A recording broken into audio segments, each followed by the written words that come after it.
Производот кој се смета за бренд за тетовскиот крај Гравот годинава со слаби приноси.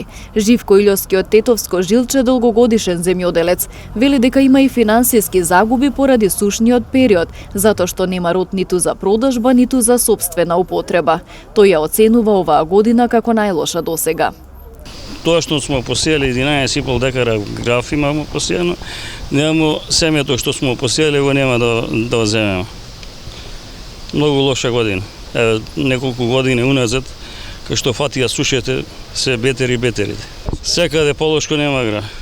Воопште, по пријателината намо, како што слушам, многу слабо е. И тие што се наводнувани, и тие нема гра. На зелениот пазар оваа година мала е понудата на тетовски граф, а цената достигнува и до 300 денари за килограм. Се продава и од увозниот по пониска цена. Има тој што иде у воз. Има, тој има, ама од нашиот слабо има.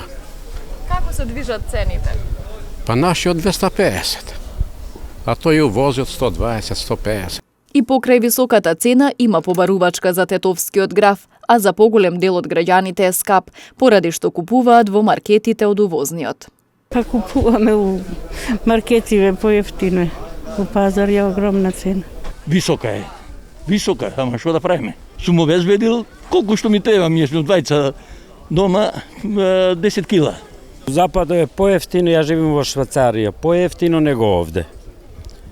Тоа е, не знам како луѓе овде преживеа ова ситуација. Тетовскиот граф е познат по добриот вкус и крупното зрно. Често овој бренд се злоупотребува бидејќи во последните години се помалку го има. Па така како тетовски граф се нуди и увозниот, најчесто од Киргистан.